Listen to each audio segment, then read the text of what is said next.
The new gold standard of audio repair, Isotope RX11 is here.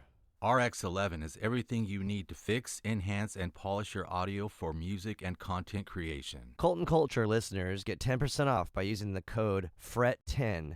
That's code FRET10, FRET10 at isotope.com for the new RX11. Fuck. All right, we're rolling. Planet B Present Colton Culture Podcast. Hey, welcome to episode 42 of the Colton Culture Podcast. I'm Justin Pearson. And I'm Luke Henshaw. This episode features the HIRS collective, the two, I guess, core collective people behind it, Jenna and Scott. They're a wild couple of people in so many ways.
We'll get into it in the podcast, but Gabe Serbian kind of got me involved with them working on a track for their most recent album, We're Still Here, and unfortunately Gabe didn't end up working with them on the album, but I'm grateful that he got us in touch with each other, and then through this path we ended up doing HIRS and Def Club tour, and then also obviously having him on this podcast, which is just wild.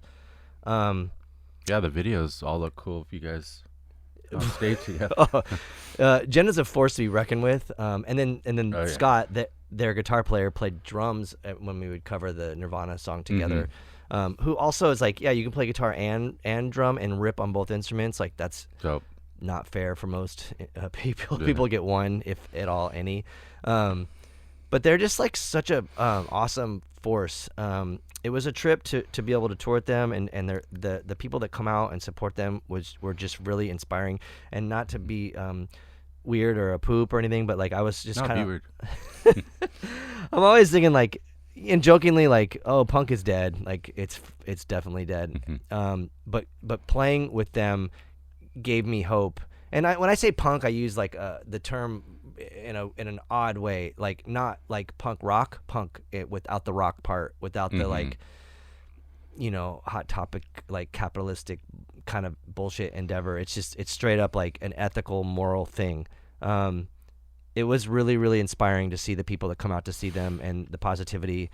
So I don't know, it was good. It was really eye-opening for me. Yep. And they went to yoga with us. Yeah. We dragged them to the yoga studio down the street. And if you haven't heard a previous podcast, a couple back, with two of our favorite yoga instructors, you probably should check it out. That's also equally as wild as this one that you're about to dive into. So yeah, it was funny to have Jenna go to yoga. She had a rough go in that class. Rightfully so, because like when we would go on stage, it was like a fucking tornado hit every time. Not always in the best way.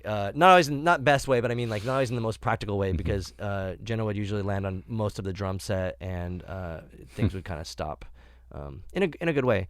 But yeah, they're always on tour. You should check them out if you can. They have an insane catalog of amazing records. Sometimes they play as a two-piece. Sometimes they're a full band. Both of them are insane. And it's just nice to have people on our we've been good. lucking out. Like I know. everyone is so sick on our podcast. I feel bad for other podcasts. Let's name them off. Yeah, I'm joking. Yeah, everyone's been just so amazing, and it's great. So obviously they fit right in. Yep. Yeah, Check it out. Let's dive into this one. We'll see you on the other side. Yep.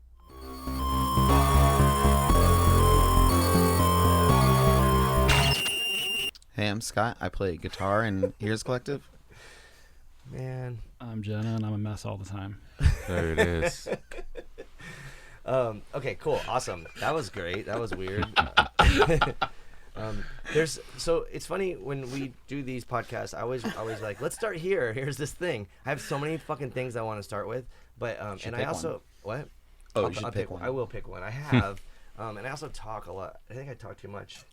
Sorry to Luke and to our listeners. I don't notice. Fuck.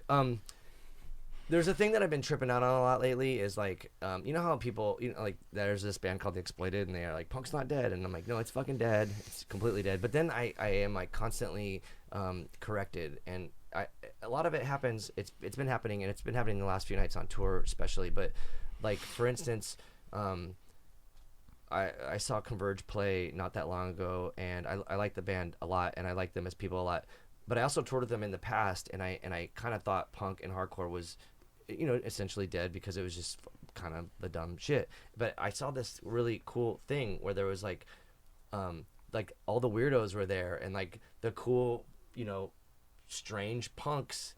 Like it changed. There's like younger people that are down for fucking cool shit, and it's not just like hardcore dudes anymore, And it was nice to see the future happening, and I've been seeing it like last night in LA, and hopefully tonight in San Diego. Like it's cool, and I'm glad that we're on the, we're part of that thing, the change, the shift. How do you feel about that? I mean, I don't know. I think I feel like we're pretty lucky that we bring a lot of freaks and weirdos. Yeah. But I've gone to a couple of hardcore shows lately where, I don't know, I definitely staged onto a bunch of 40-year-old, like, cis straight white dudes. Yeah. Yeah. And there weren't many weird people there. But I believe You were there representing, Yeah. Oh, cool. Come on. Or no, that wasn't that.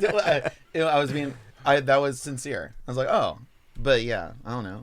Well, but I think, like, is there the element of, like, because I thought we were in Las Vegas the other night, and I was like, oh, there is like fuckheads there. This dude wearing a Confederate flag jacket and shit. I'm like, What? Yeah. It's whatever. At the show? Yeah, it was like some biker shithead. Oh, it was like a dude at the bar, not a dude that went to the show. He was there at the show while you were playing, and But fucking like, just... we interrupted him. Do you know what I mean? He didn't come to our show wearing a Confederate flag jacket. We went to a bar where a dude was wearing a fucking that jacket. Do you know what I mean? Yeah, I know exactly what you mean. Because like But when we played with the dwarves and fucking That's crazy in Pensacola, itself.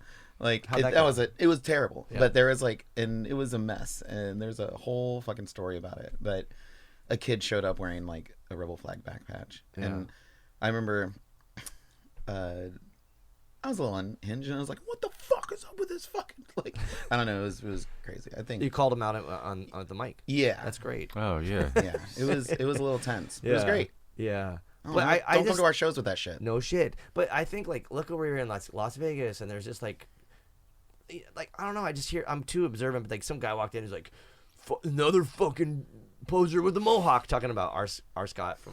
I was like, dude. Wait, somebody said that out loud? He said it to his friend, and I was Cool. like, that motherfucker. And then he was, like, just psyched when we played, but I was like, and of course me, I'm like, fuck this dude dissing our friend. What for- super cool stuff was this guy wearing? I don't fucking know. It's a haircut. Shut up. Yeah, he was doing his own thing. But I just expected to be like more negativity. I'm sure you guys get it, right? I mean, I think we're pretty lucky. because you come out, you're just like, we're here, and this is what we're doing. Like, don't fuck with us. Well, there was like negativity maybe in like, we've been doing this year's 13 years. And like one of the reasons we started having like pop songs in Beyond I Love Pop was like it would weed out the bros and Like the dickheads. interlude pieces. Yeah. Yeah. And it's like fun, gives us a second to breathe sometimes, but like at the beginning we were playing like, like like 9-minute sets with like 20 songs, and then there'd be like assholes just beating the shit out of each other, but not in a fun way. And then like Britney would come on, they'd be like, "Oh, fucking gay," and I'm like, "That's what's up, get in the fucking back." And it's like worked, and I think most people know either who we are or what we're about if you're at one of our shows. It's pretty crazy when the interludes come on and like the Cyndi Lauper interlude come on and people like start dancing and I'm like, and I'm judging people because I do that, but I'm like, oh, this bro dude with like a, you know, I don't know, like a pick your like a Cro-Mags t-shirt, you know, then they're like dancing and I'm like, oh yeah, cool, maybe there is hope. You know. I just like, you don't like, it's okay to have fun. And then I think when we're there, I'm just like, be yourself, have a good time. And like, and then if you don't want to do that, that's okay. You can fucking be sad and boring, or just like yourself. Did it start musically with the interludes, like that kind of stuff, or was it like more traditional?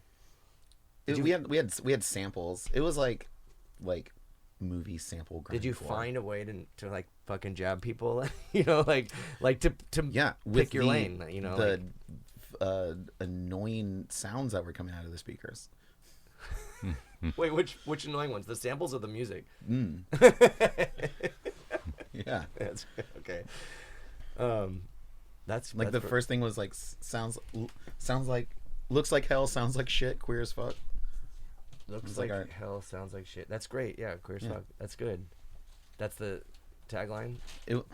Yeah, it was at one point. Yeah, still is, I guess. I don't know. Scott looks great. You do look great. Yeah. Thank you. So, like logistically speaking, or like I guess musically speaking, on like the logistical side, it's funny because you were telling about how you all did the 2 Orchid reunion shows and you like fucked them up. They played as a 2-piece one night and then a 4-piece the next night. Like, it just seems like such a shithead move in a cool way. You know, you're like. I mean, it was cool. I had more than one person say like, you play guitar one night and drums the other. Like that's quite a flex. And I was just like, that's so sick. Yeah, I thought it was cool. I didn't realize that you were drumming in the band, and it's funny because we do the Nirvana cover, and you've been playing drums, and I don't ever get to watch you because I have to like make sure Jenna doesn't kick me in the shin or what. Watch him next time. Yeah. I mean, we can have your Scott monitor Jenna. Ooh. I kind of like that. He Poser always just mohawk. kind of like goes to the side, and it's just like, you should be involved too. I agree. So Yeah. that can be his role. Let's dive into the odd, I mean, odd in a good way, like how you arrange these records with all these features. It seems, well, because we do it sometimes, like Planet B does it, but you like just go full bore, like everybody's on a record. It seems. Never again. You're not doing that. Are you not doing that anymore? I mean, I would actually, I still would very much love to like still make music with like new friends, old friends, etc. But like that record was tough. There's 2 that are like that, right? Or is there more? There's 2. The last one was like, since there's like 2 people on every single track. Yeah. Or more. But like that one was that one was pretty brutal. But like I'm so like honored that it actually came out, because like there was a moment where I was like, I don't know if this is gonna come out. It was brutal, but we figured it out. I mean, I didn't think it was I didn't. So Gabe Serbian, you know, I love him so much. He was like, he had the best taste in music. So anytime he was like, you gotta check this shit out, I was like, oh, this is sick. So he's like, oh, I'm working with these people, you have to check this out. And I was like, whoa, what the fuck? And then Luke recorded my vocals here, and then Gabe didn't do anything, and he passed away.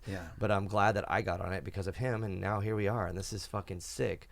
But you guys have wrangled some crazy shit. I don't know. Like maybe you can talk about some of them. I mean, the easiest, the thing I always say is like, if you're like, the longer you're punk, like the more, the older you stay like punk and shit, like you just end up meeting everybody, or like being like a degree of separation from folks, and then like a couple of them I just shot my shot and was like, hey, would you like to be a part of this? Yeah. And yeah. Well, it because just worked out. The punk thing's interesting too, because you do kind of veer out of like, that's going back to like how I said punk is dead and how it's actually not dead. It is redefined by everything that's happening always. So which is good. But I wonder like where you're like, I air quotes, non-punk punk collaborators might come from, and also like who have you grabbed that you were like, oh shit, they're venturing out of their comfort zone? Because let's be honest here, like Shirley the Manson, music's brutal. like was awesome. That was like because she did a spoken word on the Friends Lovers Favorites LP, and that was just so we went on tour Screaming Females. Marissa Paternoster is like a great friend. She had worked with Shirley, and I was like, yo, you think that like she would do something with us? And it was like, and Marissa just like, I'll email her. And then I got an email from Shirley Manson being just like, what's up? What do you want? And I was like, what is fucking happening? Yeah. And then we sent her the song Invisible, I think, like, and she was like, I'll like read these lyrics or whatever, and you can do what you want. And so we used it as the intro. She invited us backstage to to come to our show in Philly, and like it was just tipsy enough to be like, you gonna sing on our next record? What's that? Like, she's so silly and so much fun, and it didn't feel like, it felt like just like meeting a new friend. She was like, yes. I was like, you promise? She's like, yes. So she did. And then like, was it tough to get her to like do it? You know, like No. do it like right. You know what I'm saying? Like, I 'cause sent we've her- worked with people that are like not, you know, I'm their trying whole to- thing is like something else musically. Like, you grab someone that's not part of like sure. insane shit. I mean, I can't think of anyone that's on that record where it was like a fucking problem. I don't mean like a problem, like, Or like more difficult than just it being a billion people, like wrangling yeah, that like a seems billion fucking people. crazy too. And then the mixing was like the worst. Yeah. But no, I don't think there was like anyone. There's a couple like on there where I'm like, that is not what I thought you would send, or like which is kind of cool. It's like I'm not great at doing like visual art, so I like will commission friends to do it, and then they show me something. I'm like, that's like completely different than what I thought it was going to be. And sometimes it sucks, but sometimes it's cool, and it's just like what it is. But yeah, The artwork on the new record's so sick. that is our friend Rosemary. It's fucking incredible. Yeah. She was originally going to do like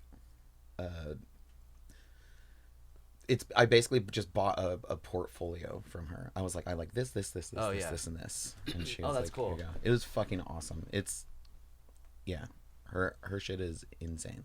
I want to ask, like, well, while we're on the topic of like getting people like featured on your album, like who would you be up for working with that you think, like, let's give like a call out right now and be like, hey, so and so, you know, like who, like. Yeah, we have connects. Yo, Kurt Cobain.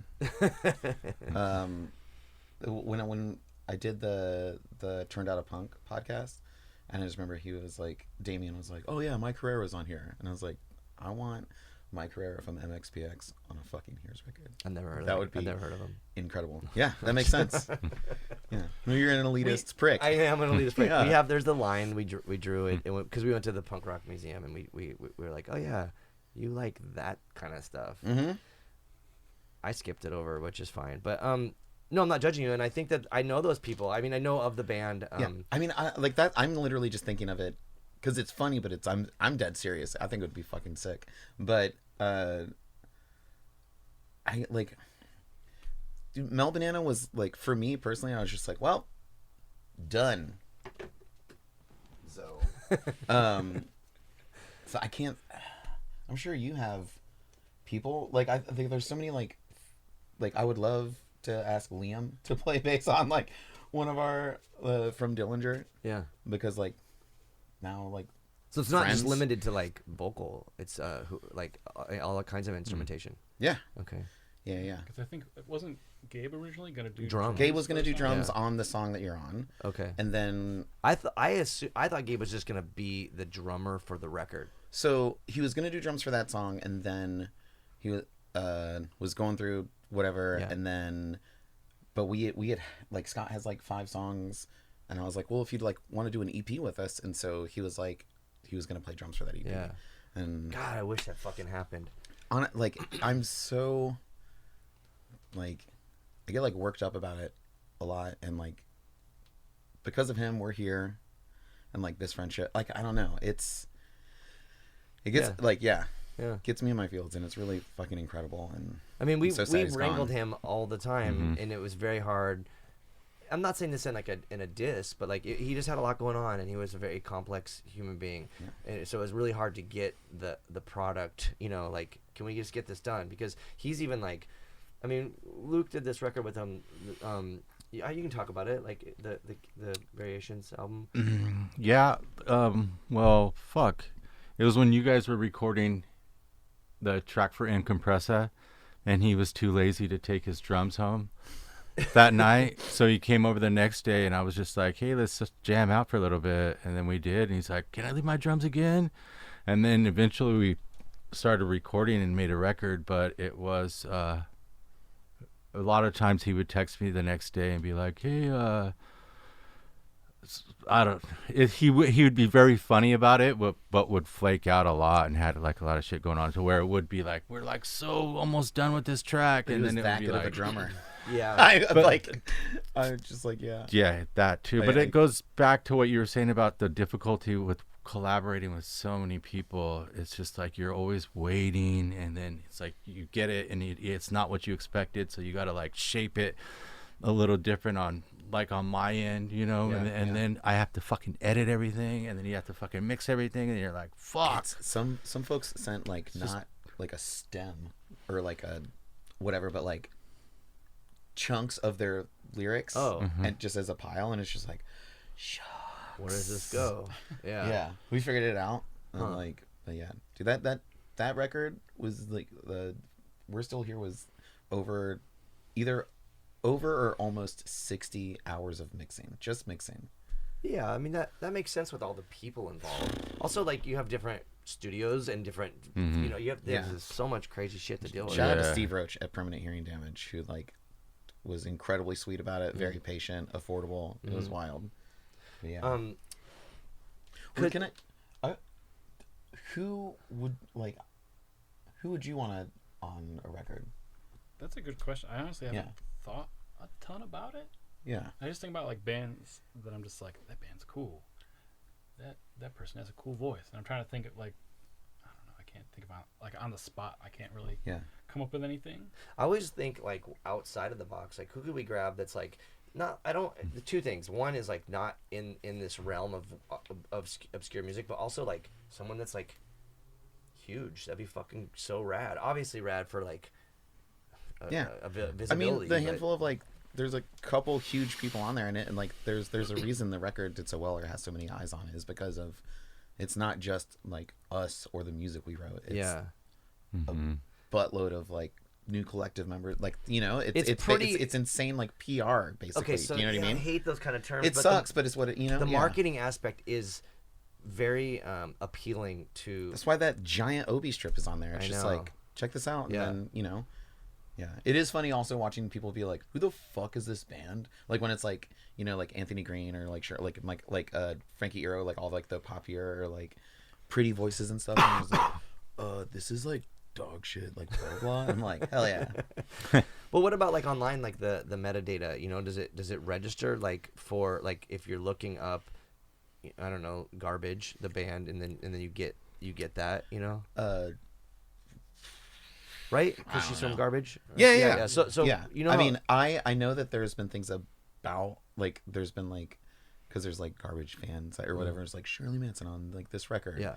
I know that exists, but dude, I don't know. The you said algorithm stuff metadata, is, and I just wanted to, like, kill myself. It's really, I'm sorry. Yeah, I don't like it either. But I do wonder about that, because it could be really, like, one of the most beneficial, rewarding pieces to have, like, a random, normal human being get the track because they are, you know, and then next you know they're on another trajectory in life, you know. So I've never thought about like it changing someone's life, or like, but that's cool. But like honestly, I'm just like, I can't believe I get to work, like we get to do, for me personally, like holy shit, I get to like work with these people that like I grew up like listening, or that whereas like, I'm like, oh my god, these like rock stars or something, and it's just like, and you meet them and they're normal normal or not normal. Do you know what I mean? Yeah. Normal as in like tangible or something, maybe. Yeah, it's like not like fucking Machine Gun Kelly or somebody. Yeah. Like didn't you, like, y'all ran into like Chris Novoselic or something, right, on the that street? was great. Yeah, and he just was like, oh hey, yeah, like that that's was awesome, crazy. Because then we were like talking, and he was like, that's really funny because that's why we ended up covering that Nirvana song because we were like, yeah, we were gonna maybe cover a Nirvana song. He's like, oh, which one? And and then we like had this. I was just like, this is bizarre, but it's like such a nice guy, and he's so like on the level because he was like, oh, I was just hanging out with God damn it, I forgot his name, the politician. But he's like doing all this like really cool like activist work and stuff, and it was just.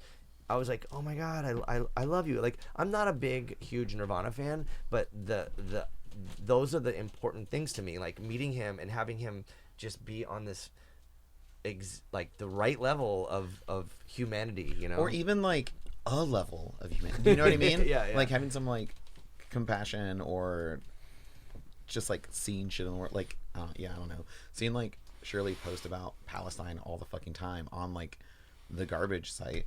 On like the Instagram, I'm just like, fuck yeah. Like, I don't know, it's cool. I mean, it is cool to like we had a guest on our podcast, Michael Malarkey, speaking of the Palestine thing, because and it's funny because he's like known for like being like a vampire on TV and stuff like that, and like, but he's also in a hardcore band, and that's kind of like how him and I intersected because someone was like, yo, there's this fucking dude from Vampire Diaries that's got a locust tattoo, and I was like, what? Like, that's weird. And then we became friends, and he was on our podcast. But he's constantly like being vocal about politics, and I'm like, dude, I don't know how you do it because I can barely stand these motherfuckers that come at me, and he's got like millions and millions of motherfuckers coming at him, And I'm like, dude, I would just be like, I'm done.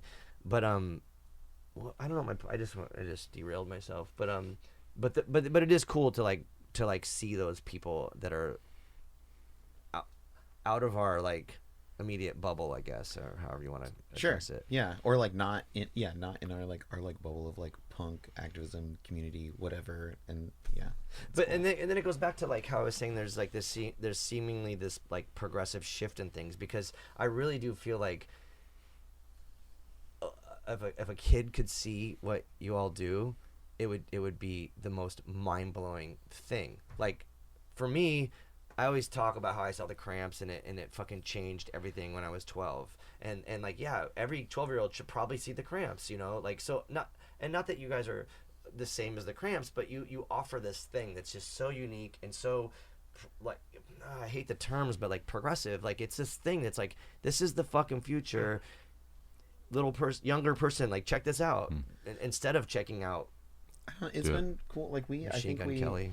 Often like we've had like a lot of scenarios where like not even we're not like we're in our 40s, but like so like usually younger people period, but like coming up and telling us how much like we meant to them, and it's usually like it's like obviously a lot of trans folks or like freaks, and it's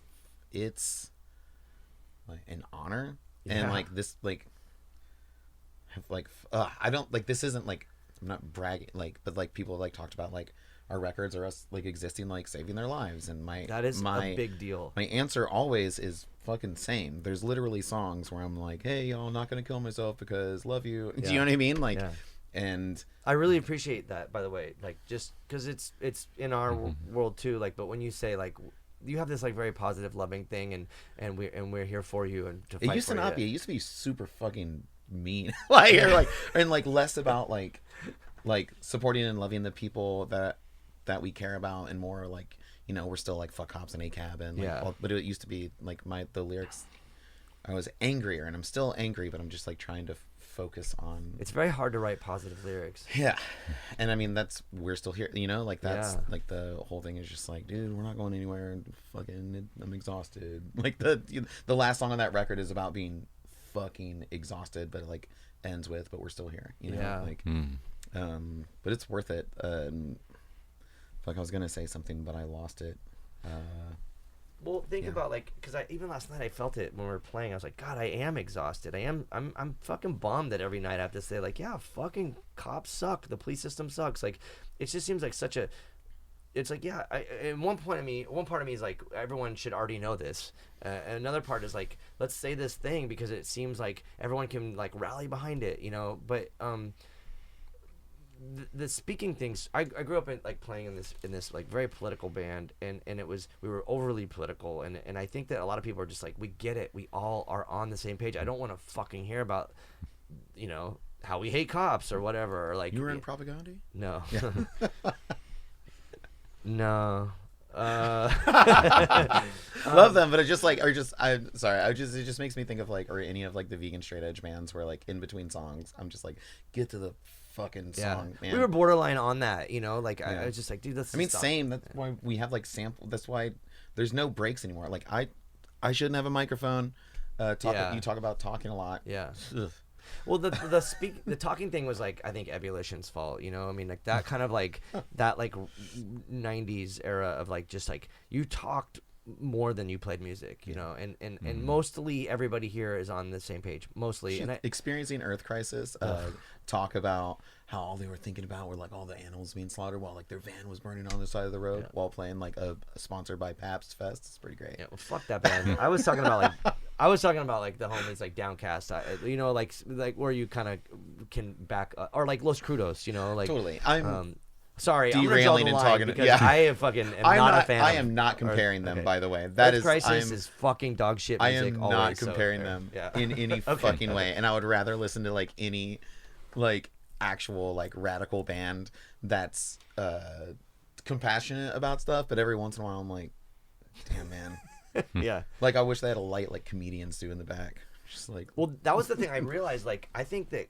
if you're gonna be, and because we were always talking about like comedians and stuff, but I think if you are gonna be political, if you can do it with like comedy, you're kind of like you're like gonna get through to people. dude, or When you're just a downer on stage, we're a talking political shit, band that has dance breaks. Do you fucking know what I mean? hilarious, Like, and people can laugh and have a good time. because like we're also talking about like hard, awful shit. We're when like I know the genocide in Palestine has been going on for fucking ever, but like as of recently, like was feeling bad about playing shows because like just be like I don't want to. There was something going on where people were like, "Oh, you're playing the show while this thing is happening and doing that," and like I mean, like, dude, we're like providing art and like joy for like 20 minutes. Yeah, can it like we're just trying to do a thing that we can like fill up our cup a little bit during like the worst. It just keeps getting worse, right? Like you just hit the nail on the head. Because I feel the same way, and I think about like, why are we doing this? Does this even make sense? Is it even justified? But like, looking at people, Phoenix was a really strange show for me because there were a lot of these like really younger, cool, weird trans kids, like freaky like hair and like, you know, I'm like, and they were just fucking having fun and screaming and acting crazy, and I was like, oh, and that gave them like our show gave them a little bit of leeway to kind of go home and fucking fight this thing that we're dealing like with, just have like something to be like happy about for 5 fucking seconds, yeah. or to like get like there was there's a dude talking a whole bunch of shit and like at this bar and saying like really fucked up like racist and like transphobic stuff, but like in a way where he's like, but I'm not, and then I freaked out and I threw a fucking bar stool at his face. When? No, this was a while ago. Okay. It was like shortly after lockdown, and I like flipped a table and threw a chair at his face. Wow, cool. Not it cool, but felt, like flipping a table just seems but like... I was like out of control. It's Jesus. fucking bananas. But like, sorry, it's not cool, but I get what you're saying. But I understand, Yeah. and like the part of me is like, it's kind of fucking cool. Fuck that guy. Yeah. Like it didn't feel good. I like causing violence doesn't feel good to me. Often it's necessary, and like but that happened, and I was talking to my therapist like shortly after, and I was like, I don't know what the fuck happened. I'm usually have it like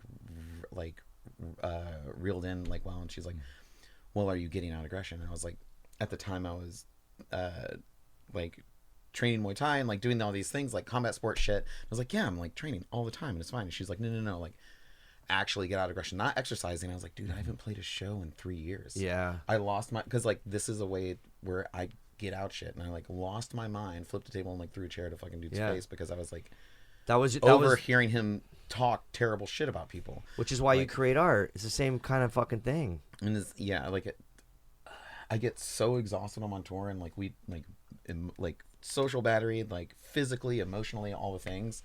And then when I'm like not doing it for a while, I'm like, can we go? I want to do that thing again. Can we play a fucking show? I'm like upset about stuff. It's really crazy, and like so, I would, I mean, to me, sometimes it's hard to perform, and I would see you. Like when the two of you come out on stage, and in the last couple, LA is LA, obviously it's fucking cool, or whatever. But like when we were in, let's just use Las Vegas as an example. That place sucks. So sorry if you're from there, but it's just like, it just seemed like kind of a bummer, and I was like, oh man, this show's gonna suck, and I was so curious to see how you all would perform, and it was just, you just ripped hard as fuck right away, and I was like, oh man, like. I just was so and captivated, or I don't know what the right word is. Like I was just like just seeing you're doing it for yourselves, and it felt so cool to see that.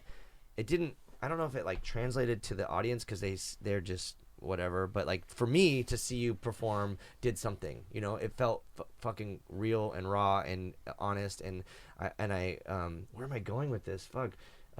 It just was like, I just appreciate it, and you set a level of like sincerity, and I think a lot of people might miss that. But I think the fact that you do that gives some people that are interested in what you do the capability to say like, hey, you did save my life, because I think like other bands don't get that. They're like, oh yeah, we get our paychecks, our royalty checks, or whatever. We don't get those.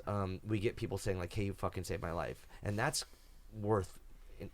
I don't even know what that's worth. You know, like you can't put a dollar sign on that. That's just insane shit. It blows my mind. I don't know. Like I mean, my thought on that is like one, I think we do it for ourselves, but also my thought was always like, if we play to like 4 people, and like 2 of those people were there to see us. Like I think about like if I went to see a band and I was like one of the 2 people that were there, and they just played like they didn't give a shit, I'd be like, this sucks. Cool, man. Yeah. So that's kind of like, besides just doing it for ourselves, that kind of what motivates me. I'm just like, I want someone who's there to see us to like get a good show. Like I hate calling it like a performance or a show, but it's just like I want someone to see us playing like we give a shit, because we do, even if it's to 2 people or of course 200. The 2 people thing's funny. Martin Atkins said that to us. He was like, if you're going on tour and you get 2 new fans a night, you're successful. And I was like, God, this is a guy that's been in every killer band, and he just says 2, like that's his limit. And I was like, okay, and that really puts your shit into check, you know. It feels good when people are like, what the fuck just happened? Yeah, when you start, it's what the fuck just is happening. This is wild shit. So it's like I know you want to play well, and like, and I don't want shit to sound bad either. I hate when like we have technical difficulties, but I'm definitely like, you're gonna get a fucking show. What's up? And but I have fun. Like I have so much fun doing it, and like it hurts, and it's fucking bananas. But it hurts like, physically, is what you're saying. Yeah. But also at the same, it feels good at the same. Yeah. I could like. It is a workout. I feel like you just went and trained. Like, dude, some shit. HIRS is a 24/7 moving company. I don't know if you know that. Moving? What do you mean? Yeah, because we're moving cabs, moving shit out of the van into a place, van, then ride it back in like over and over again, and then we get our weightlifting in with the calves, and then we get like 20 minutes of cardio. You know what I'm saying? Hire us. But it is crazy because I remember, so when we God damn it, I keep fucking talking shit about Las Vegas, but I went outside and watched through the window, and you got upset about it. But I didn't get upset. I was fucking with you. Okay. For someone that fucks with people, or is like, you really can't take it. Anyhow, people were smoking in this venue, and I was like, oh, I'm allergic to smoke. This is crazy. They were smoking when we got there for load-in. I was just like, this is a drag. And but there was a window, and I could just watch from the side. I saw like, I was like, oh, this is killer. This is great. And so then they were performing, and it was gnarly. And there was a guy, and I don't know if he was like gonna go to the show, but this dude just like kind of walked up, and he was like eating a burrito, you know. And what a weirdo. No, but I mean, I feel like he wasn't there to like see the show. He was like trying to give himself like energy to do stuff for the day. I don't think he was there to see the show, but he just posted up behind me, and I really wanted to see his reaction, and I could see him in the reflection of the window. So I was like watching him just. I don't know. I wish I knew if he was there, and he, or if he just stumbled upon it. Because either way, he was like, "What the fuck?" Like this, and then like the interludes would come on, he'd laugh his ass off, and I'm like, "Hell yeah, this is so effective to this dude." I really hope that he just accidentally stumbled upon it. But either way, I mean, because if he knew it, then he would have like obviously liked it. But I wanted him to like just be like, "This is fucking wild shit," eating his burrito. It was. I feel. I wish Scott was there, but the dwarf show talking about in Pensacola, like it was 2 shows that ended up getting combined because of whatever. So they didn't ask you, like they weren't like fans or something? Oh, probably fuck that band. Okay, because I heard about the show and I was like, oh my god. No, it was they were combined, and when I found out about it, I was like, oh no, and I was like, are they canceled? And like, and it ends up it's just like bad lyrics, but then I found out the bassist is a piece of shit. But anyway, we already played whatever. What kind of piece of shit? He was the bassist in Queens of Stone Age, and apparently beat up his wife, or pulled a shotgun on her or some What? shit. Maybe the one that was like, you know, like on the first Queen's album Sure. Don't fucking know. with Dave Grohl. I'm sure that somebody's Come on, gonna you should- somebody's gonna comment on all the stuff and be like, oh, actually, No one's gonna comment. People don't listen to this podcast. Cool. Well, they will now because we're here. Oh yeah, of course. Luke, you're great.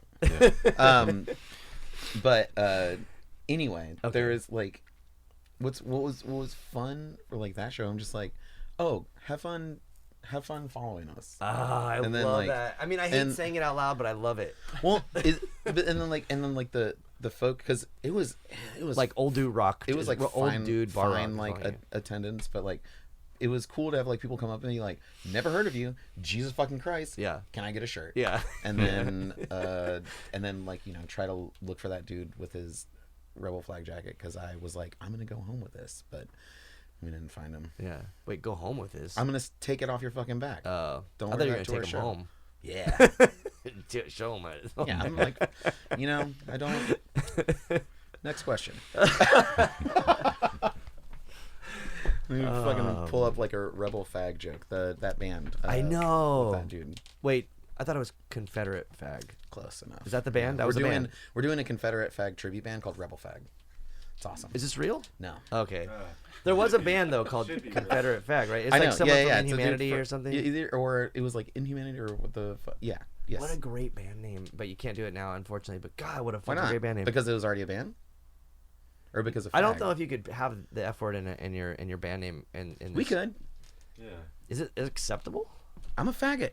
I know, Like, I know, but God damn it, I should probably be gay because then I can get away with so much cooler shit. let's go, baby. Yeah. Tomorrow, Never too late. Justin just dropping know, F-bombs all yeah. over the place. Well, we've talked about this a little bit because I would like. I mean, I grew up being called fag most of my life. I feel like I own it. I feel like I should be able to. It's like I thought it was my middle name for a while. So there's that. I'm writing a book and I really want to call it Fag Church, and that just won't happen. I can't get away with that, and that's fine. I have a better name now, but I thought that would be the coolest name. It would be a good name for a band. Yeah. I mean, Fag Church? Here's Fag Church Collective. It's like our middle name. Yeah. welcome to the choir. All right, let's get back on track here. The collective thing is wild though, you know, because how do you? So you have some of the vocals in your tracks when you're playing. Mm. Is that acceptable? Are you talking about the faggy vocals? Wait, no. There's obviously the vocals that I'm aren't jo- yours so coming through that. Yeah. What do you line. mean? Is it acceptable? Do you accept it?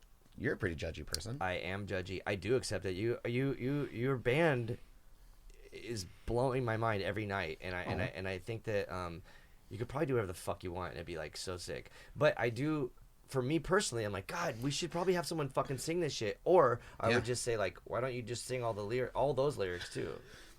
So there's a couple of tracks on there that I do other folks' lyrics, but then I fucking forget them, and so I just do whatever. It's the one that we play that has which ones? There's the Trust the Process, Yeah. and that's like Frank Iero from My Yeah. Chemical Romance, and so like that's why I was like, I don't want to do those vocals, and we can just put them in there, and I feel fine with that. Yeah. And I can just do the backing tracks, and if it sounds fine, it's cool, and if not, it's a fun song to play. But then there's I'm not gonna like the Judgment Night, the song with Ghosh, the hip hop track at the end. Like, I don't know, it'd be stupid if those vocals weren't there. I'm not gonna rap them. Yeah. Why not? I'm an incredible rapper, but you know, I just would hate for. I just don't want to show off.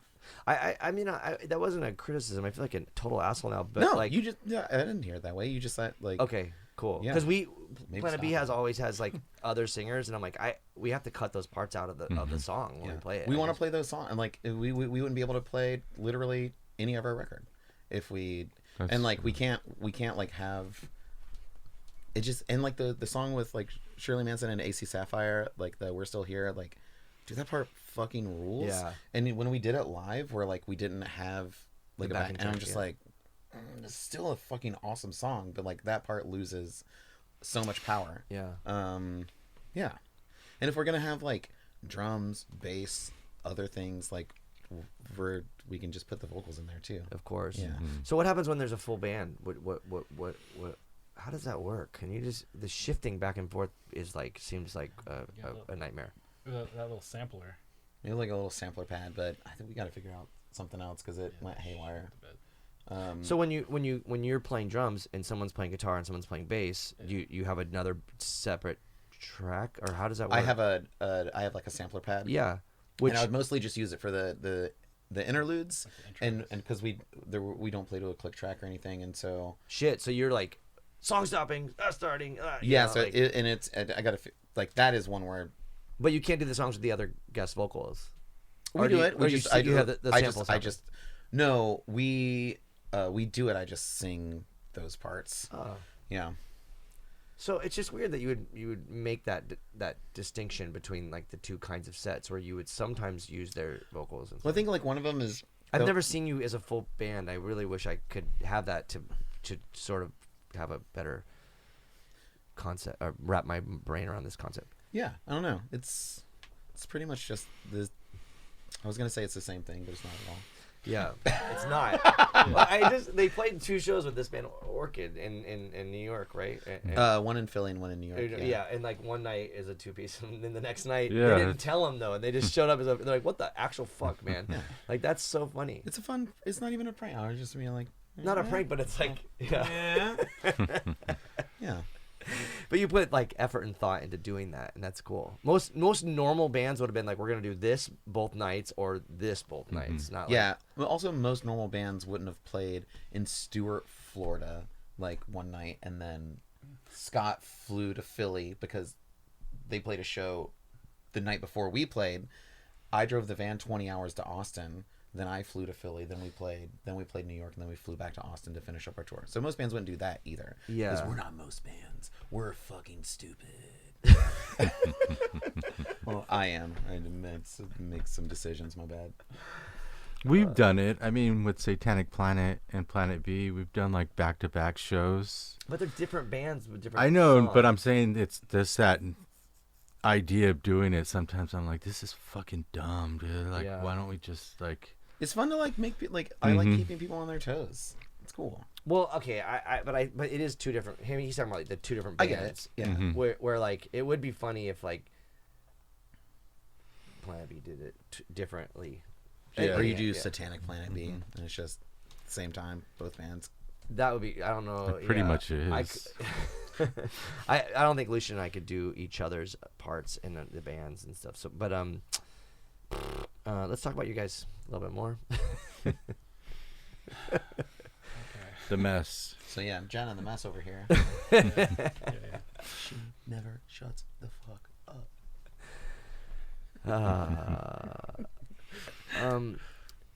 We did this. We had this podcast come out with Joe Plummer, and it was called. He has his own podcast called Tour Stories, and they always talk about stuff. Joe Plummer, Yeah, like the drummer. like not the person that Sarah Palin always talked about, or whoever that. This is for Joe Plummer. Remember that thing? Oh, that no. This is Yeah. Plummer. Oh. Yeah, Sarah Palin. Jesus.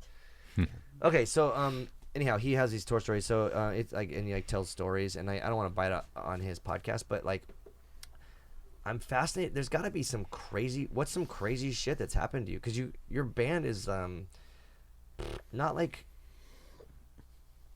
It's not like you guys are.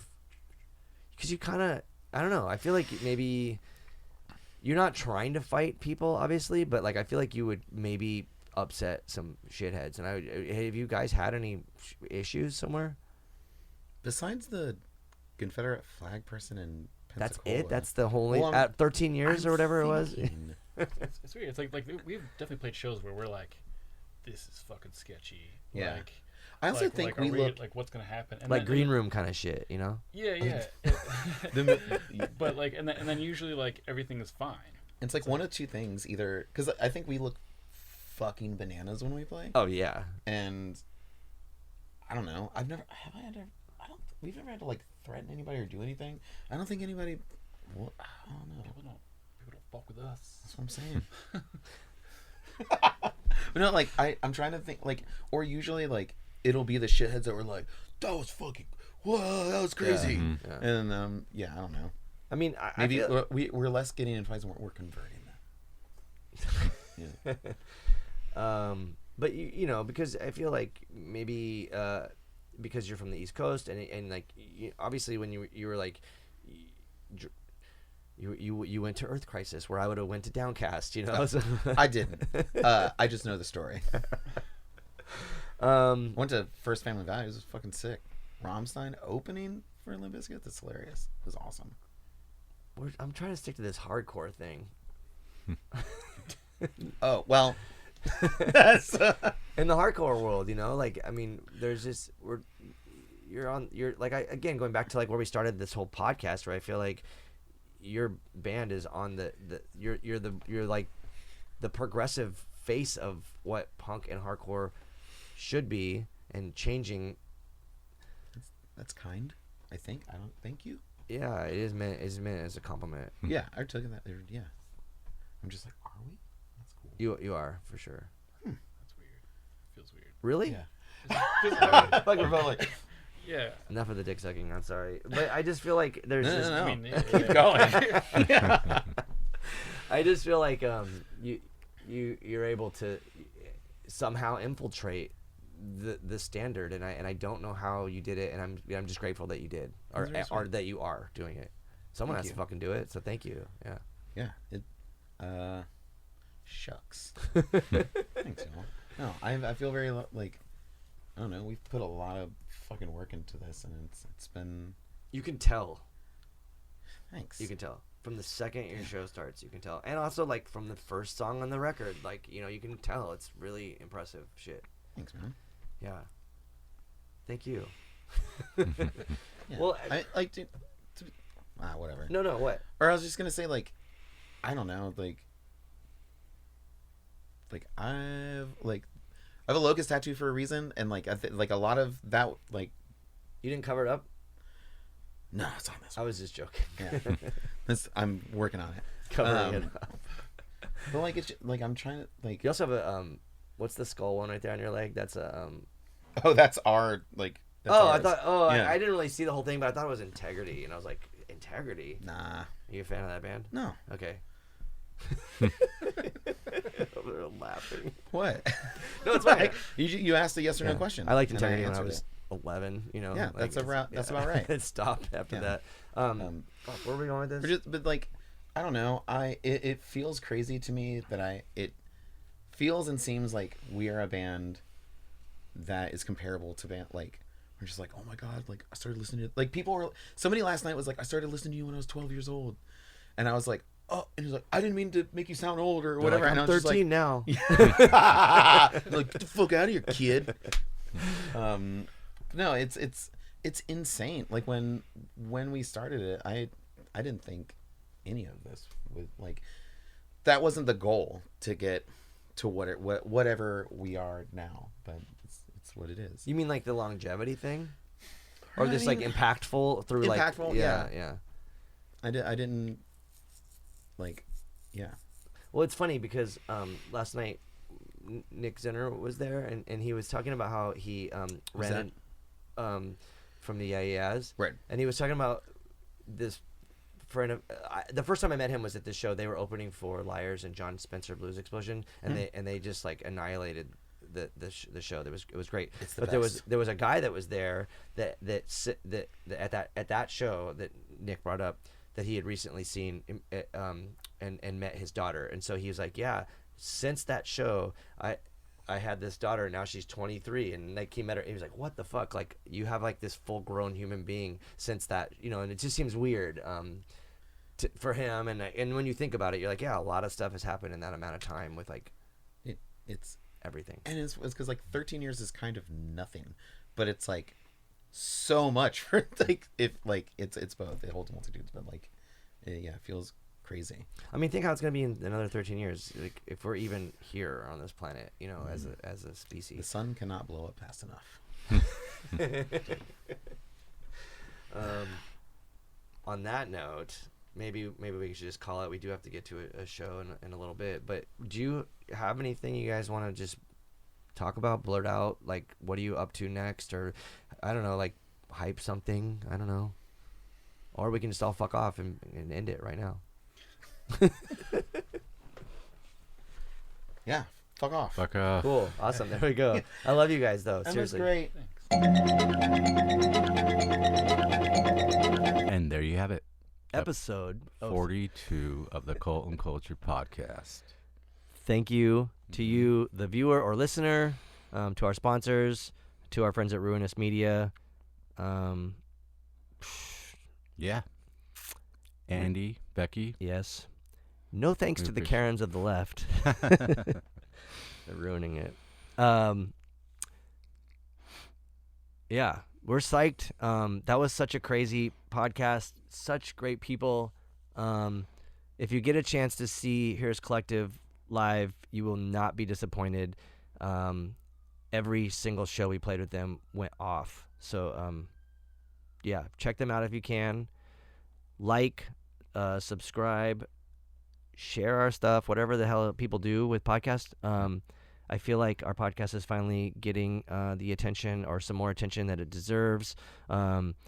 Even the deep cuts have been making it around to people that I would not expect. So hopefully this gets to the people that need to see it. I don't know. The world's changing in these slow increments, and if you're not on board, we're coming for you. So, yeah, thanks a lot. We'll see you on the next episode. Oh, yeah.